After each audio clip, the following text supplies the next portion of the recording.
नमस्कार दोस्तों, आप पढ़ रहे हैं कक्षा 10वीं एनसीईआरटी गणित। आज हम पढ़ेंगे प्रश्नावली 3.2 का प्रश्न क्रमांक 1। तो प्रश्न क्रमांक 1 के दो क्वेश्चन हैं।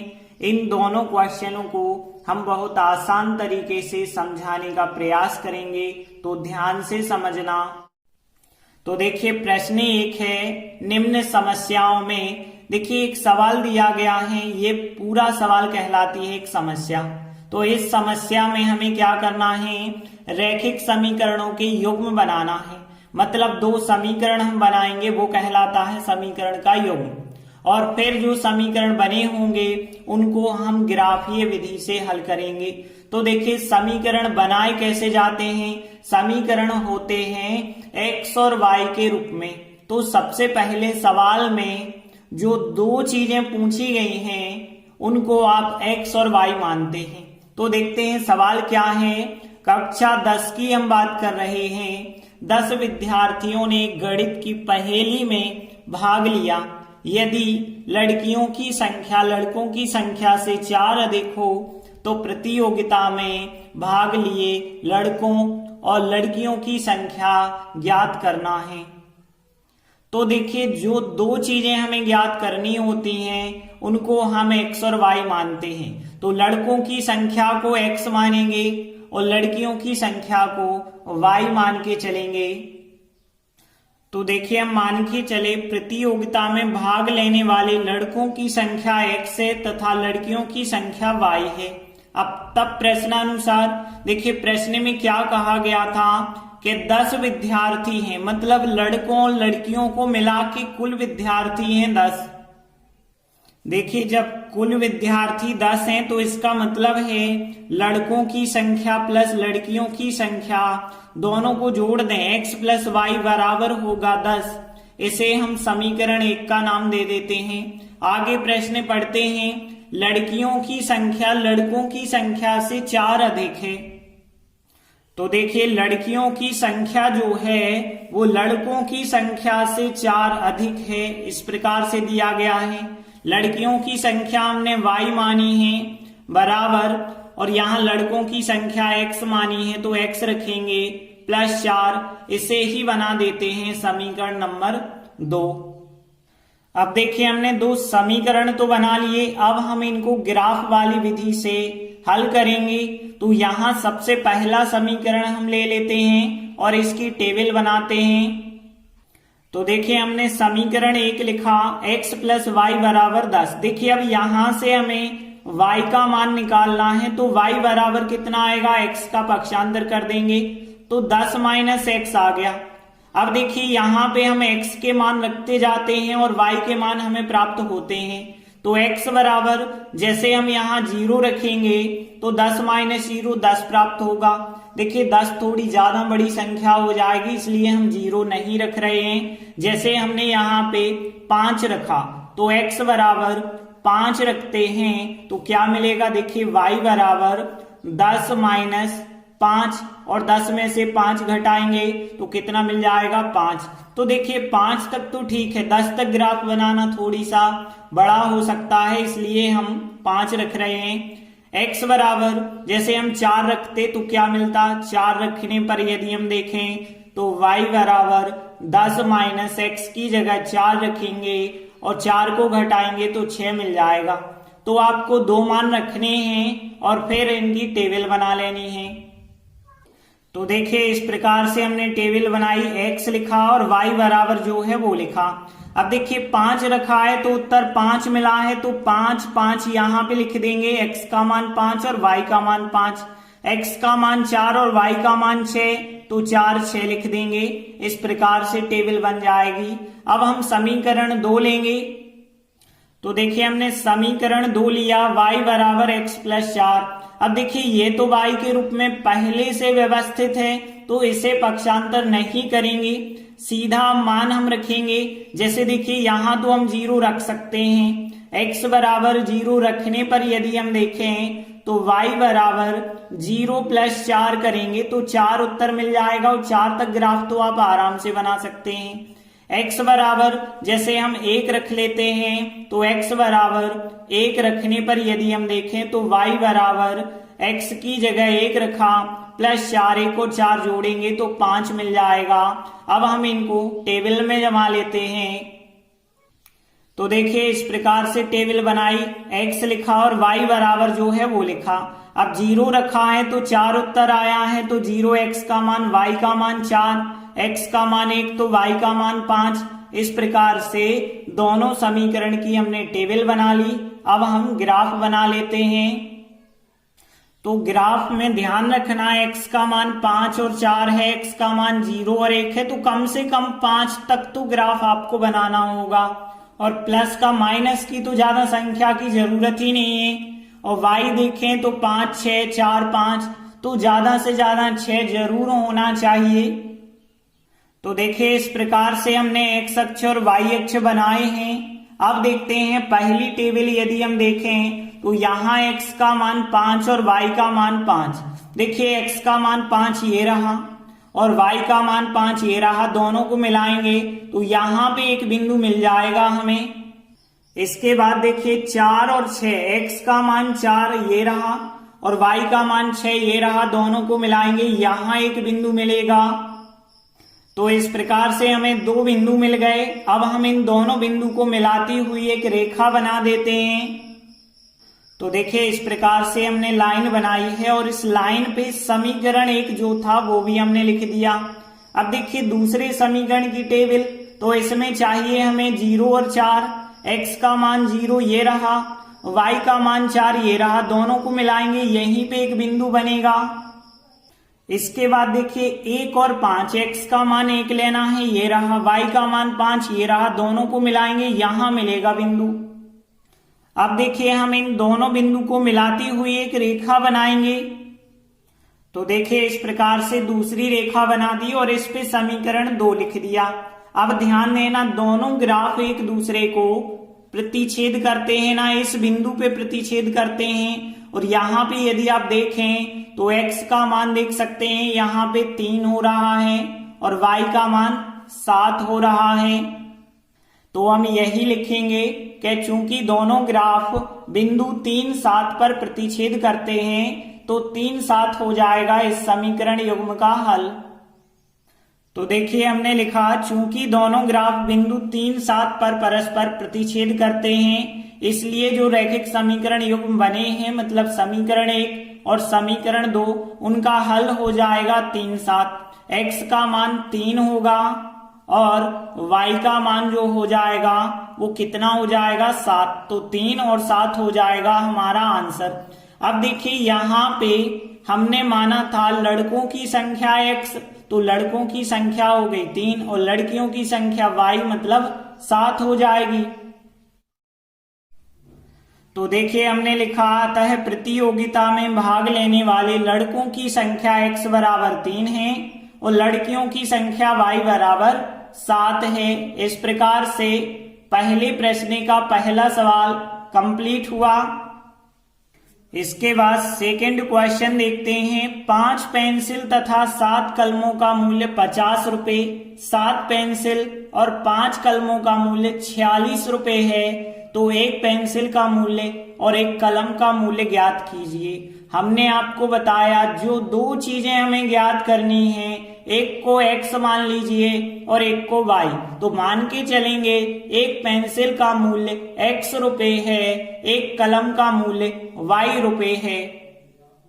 तो देखिए हम मान के चले एक पेंसिल का मूल्य x रुपए और एक कलम का मूल्य y रुपए। तब प्रश्नानुसार देखिए प्रश्न में कहा गया है 5 पेंसिल तथा 7 कलमों का मूल्य 50 रुपए है। तो हमने लिखा 5 पेंसिल तथा 7 कलमों का मूल्य 50 है। अब देखिए हमने एक पेंसिल का मूल्य माना है 1x, तो 5 पेंसिल का मूल्य हुआ 5x। तथा का मतलब होता है प्लस। एक कलम का मूल्य 1y है तो 7 कलम का मूल्य 7y हुआ, बराबर कितना है 50। इसे बना दिया हमने समीकरण नंबर 1। अब आगे हमने प्रश्न पढ़ा 7 पेंसिल तथा 5 कलमों का मूल्य 46 रुपए है। तो देखिए हमने लिखा 7 पेंसिल तथा 5 कलमों का मूल्य 46 रुपए। अब देखिए जब 5 पेंसिल का मूल्य 5x हुआ तो 7 पेंसिल का 7x होगा, तथा का मतलब होता है प्लस। अब एक कलम का मूल्य 1y है तो 5 कलमों का मूल्य हो जाएगा 5y, और बराबर कितना है 46। इसे बना दीजिए समीकरण नंबर 2। तो देखिए 2 हमने समीकरण बना दिए, अब इनको हम ग्राफ वाली विधि से हल करेंगे। तो पहले हमने समीकरण 1 लेंगे और उसकी टेबल बनाएंगे, फिर दूसरा समीकरण लेंगे उसकी टेबल बनाएंगे।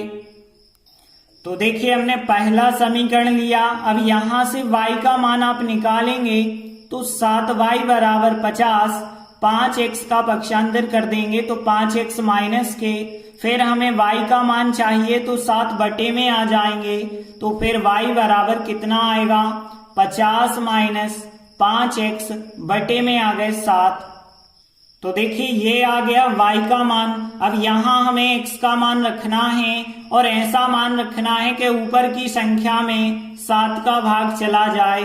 तो जैसे हम x बराबर 3 रख के देखते हैं, तो x बराबर यदि आप 3 रखेंगे तो y बराबर 50 माइनस 5, x की जगह पे 3 रखेंगे बटे 7। अब देखिए यहाँ पे 50 और 5 3 15, 50 माइनस हम 15 करेंगे, फिर बटे 7, 50 में से 15 घटाएंगे 35 बटे 7, और 7 पौने 35 होता है, 5 बार भाग जाएगा।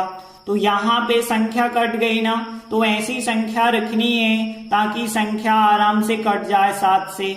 अब देखिए हम x बराबर यहाँ पे -4 रखते हैं, तो हमने लिखा x बराबर -4 रखने पर y बराबर 50, फिर 5, x की जगह -4 रख रहे हैं और बटे है 7, और आगे सॉल्व किया तो यहाँ 50, माइनस और माइनस गुणा करते हैं प्लस होता है, 5 4 का गुणा 20 होगा बटे 7, 50 और 20 70 बटे 7, 7 का भाग किया 10 बार चला जाएगा।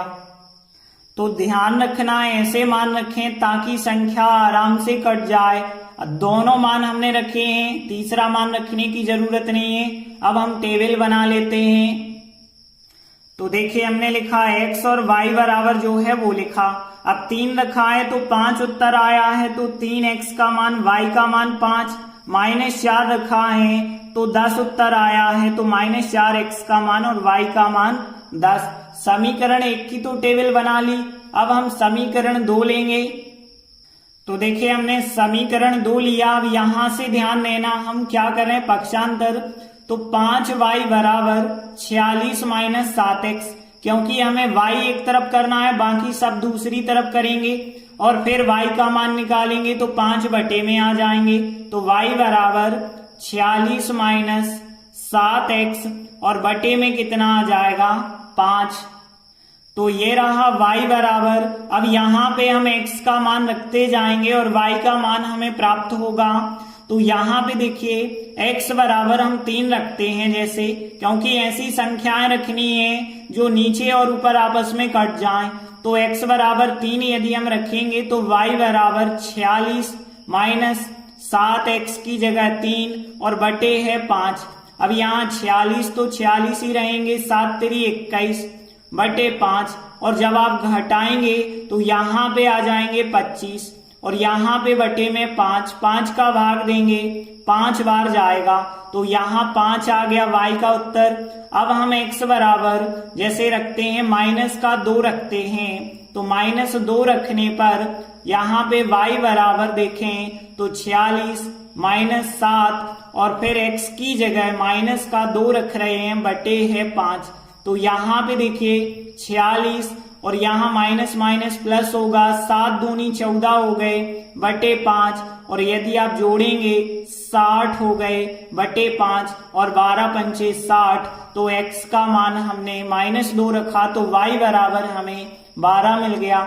2 मान ही आपको रखने हैं और फिर टेबल बना लेनी है। तो देखिए टेबल में x लिखा और y बराबर लिखा। अब 3 रखा है तो 5 उत्तर आया है, और यदि -2 हमने रखा है तो 12 उत्तर आया है। तो देखिए दोनों समीकरणों की टेबल तो हमने बना ली। अब हम टेबल की सहायता से ग्राफ बनाएंगे। लेकिन ध्यान रखेंगे कि x का मान यहाँ 3 है, -4 है, 3 है, -2 है, मतलब धन का भी चाहिए और ऋण का भी चाहिए। लेकिन y देखिए 5, 10, 5, 12, तो y का मान ज्यादा से ज्यादा हमें 12 चाहिए, तो 12 तक तो हमें ग्राफ बनाना ही पड़ेगा y में। तो देखिए इस प्रकार से हम ग्राफ बना लेते हैं। देखिए x अक्ष और ये रहा y अक्ष, और y अक्ष में देखिए हमने यहाँ पे 12 तक कहा था, लेकिन हमने थोड़ी और 13 तक संख्याएं लिखी हैं। अब देखते हैं हम पहले समीकरण की टेबल। तो यहाँ पे देखिए 3 और 5, तो x का मान 3 लेना है, y का मान 5। तो देखिए x का मान 3 ये रहा और y का मान 5 ये रहा, दोनों को मिलाएंगे, यहाँ एक बिंदु मिलेगा। तो एक बिंदु तो ये हो गया। अगला बिंदु -4, 10, तो देखिए x का मान -4 ये रहा, तो -4 तो ये मिल गया, और बाकी y का मान हमें 10 लेना है, 10 ये रहा, दोनों को मिलाएंगे तो यहाँ पे बिंदु आ जाएगा फिर। तो देखिए इस प्रकार से दो बिंदु आ गए। अब हम इन दोनों बिंदु को मिलाती हुई एक रेखा बना देते हैं। तो देखिए इस प्रकार से हमने रेखा बना दी, और इस रेखा पे जो समीकरण 1 था वो समीकरण 1 भी हमने लिख दिया। अब आगे देखते हैं सेकंड समीकरण की जो टेबल है। पहला बिंदु चाहिए हमें 3, 5, 3, 5 तो यही का यही होगा, क्योंकि x का 3 और y का 5 यहीं पे मिलेगा। फिर देखिए -2, x में -2 ये रहे, और y में कितना चाहिए, 12 चाहिए। तो देखिए 12 आपको कहाँ पे मिलेगा, ये मिलेगा, और यहाँ पे मिल जाएंगे 12 - 2 मिल जाएंगे। तो देखिए एक यही बिंदु हो गया और एक ये बिंदु हो गया। अब इन दोनों को मिलाती हुई एक रेखा बना देना। तो इस प्रकार से हमने रेखा बना दी है इस और इस बिंदु को मिलाने वाली, और इस पे समीकरण 2 भी लिख दिया। अब हम देख सकते हैं दोनों ग्राफ एक दूसरे को इस बिंदु 3, 5 पर प्रतिच्छेद करते हैं। तो जो समीकरण युग्म बना था इस और इस समीकरण का, उसका हल हो जाएगा x बराबर 3 और y बराबर 5। तो देखिए हमने लिखा, चूंकि दोनों ग्राफ बिंदु 3, 5 पर परस्पर प्रतिच्छेद करते हैं, इसलिए जो समीकरण युग्म है उसका हल x बराबर 3 और y बराबर 5 होगा। अब देखिए हमसे जो पूछा गया था, एक पेंसिल का मूल्य बताइए और एक कलम का मूल्य। तो x बराबर 3 जो है एक पेंसिल का मूल्य हो जाएगा, और y बराबर 5 जो होगा वो एक कलम का मूल्य हो जाएगा। तो इस प्रकार से हमारा आंसर हो जाएगा। तो प्रश्न 1 के दोनों सवाल कंप्लीट हुए। धन्यवाद।